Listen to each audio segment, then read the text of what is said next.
Well, Keith, tell us about the Aboriginal Cup. It's something that the Port Adelaide Footy Club's very proud of. Yeah, so this is the Santos Aboriginal Power Cup. It's our 12th year, and the original idea for the Power Cup was to help keep young Aboriginal students in school and help them complete high school.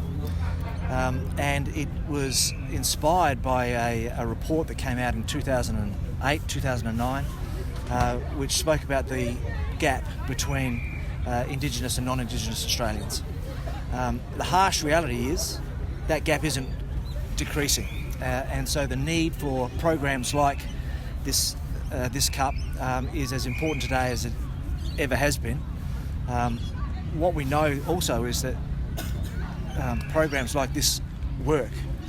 Our success rate in getting kids through high school has gone from mid 50% 10 years ago to mid 90% this year. So we know that part of the equation is working.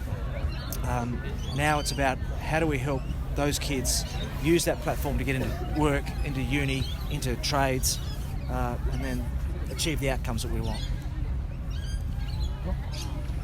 Any question? Did you want to ask Shay maybe Santos related Aboriginal Power Cup questions now? Shay, 10 years I think Santos have been associated with the Power Cup. That's obviously a huge thing.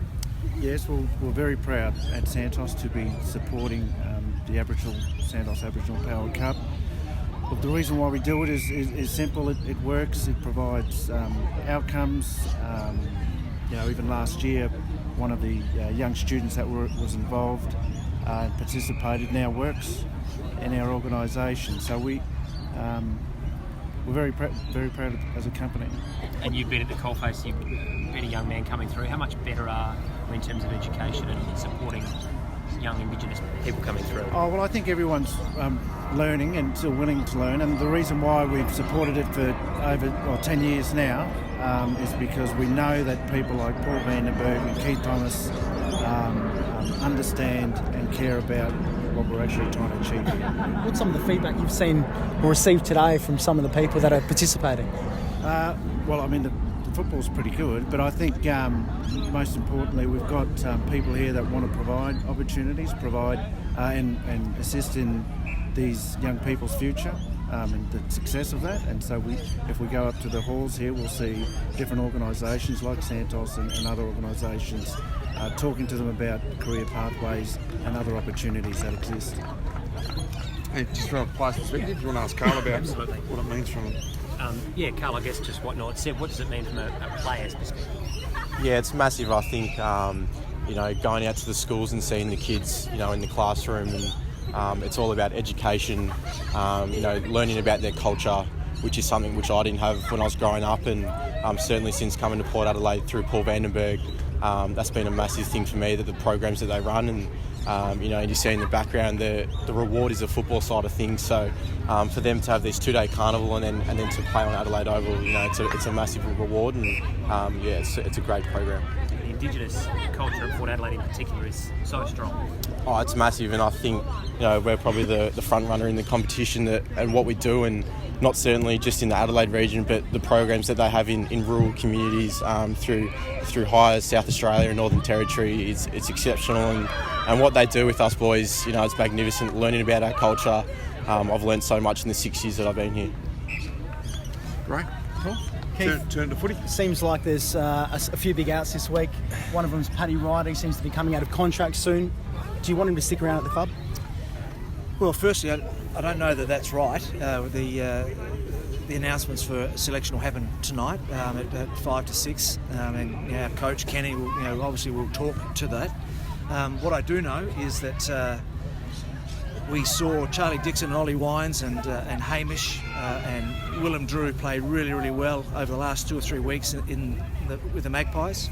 They've had a great sort of re-entry into the system, if you like, and they're putting real pressure on the starting 22 at the AFL level.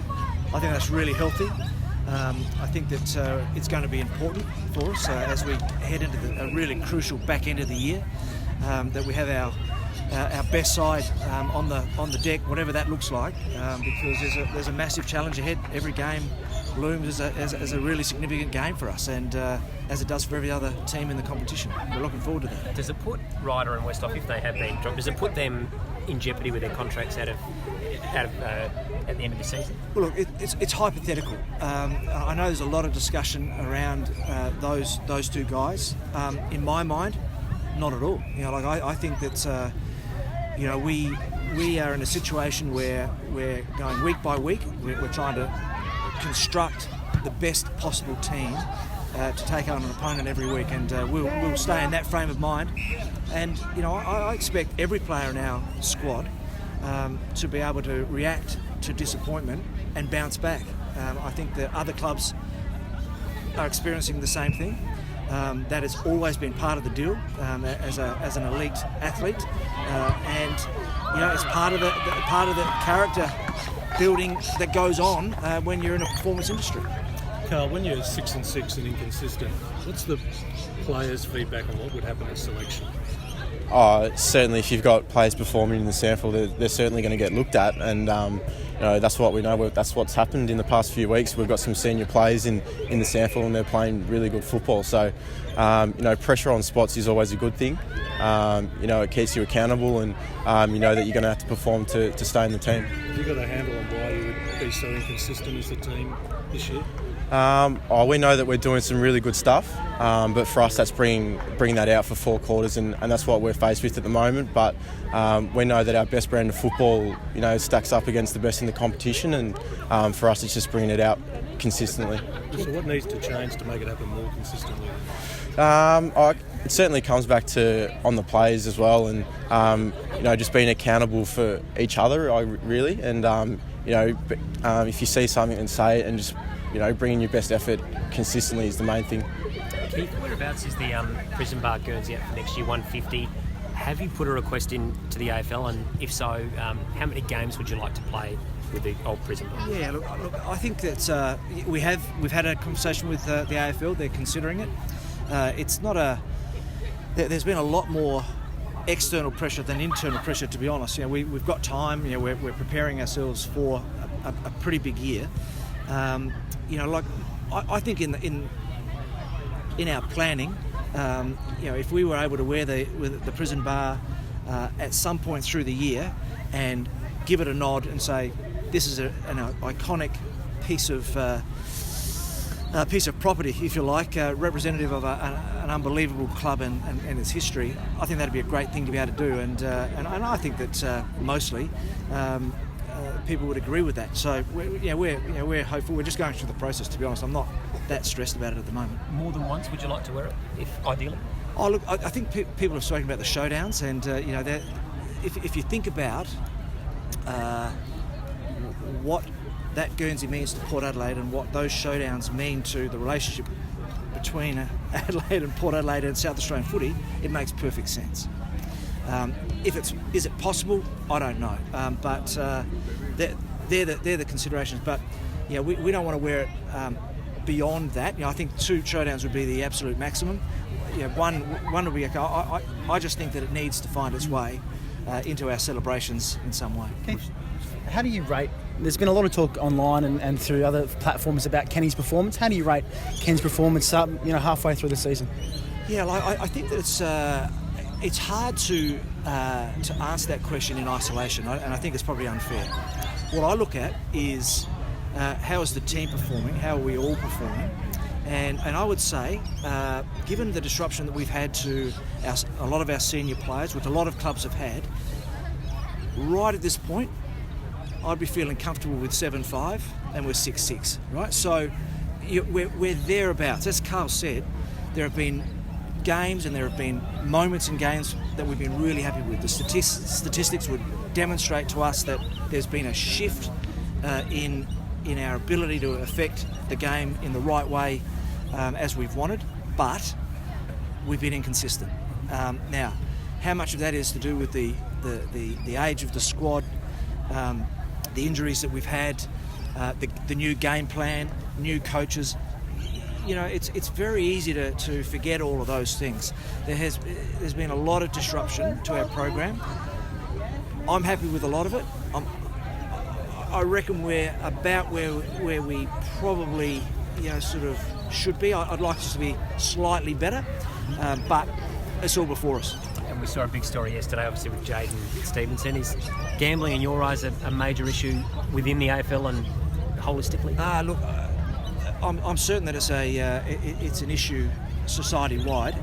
I've been one of those in the camp of not taking that problem as seriously as the drug issue or alcohol and those other more established problems that people get into, until I actually had a conversation with a player who actually was speaking about their gambling problem. And when I listened to that, the guy talking about how it felt, it was exactly like listening to a person who had a drug problem. It's exactly the same. And so that rang the bell for me. Now, I don't think that we've got a gambling problem at the club, but I'm certain that all of our players are exposed to it. It's part of our society, our mainstream society. Their mates would be doing it, so there's a risk. There's always a risk. But I am personally guilty of not having taken it as seriously as I should have as a problem, and that's thankfully in the past. Karl, this week is such a big week. You're going to field probably one of your best teams all season long. Is there extra pressure now to perform against Geelong? Yes, certainly. I think they're the standout in the competition, sitting up on the top of the ladder, 11-1. So they're certainly going to be pressured to perform, and that's what it should be every week. Certainly with the players coming in, it's going to be one of our better teams for the year, and for us, it's going to be about forming those relationships and building that consistency so we can have a strong back half of the year and hopefully kickstart our finals campaign.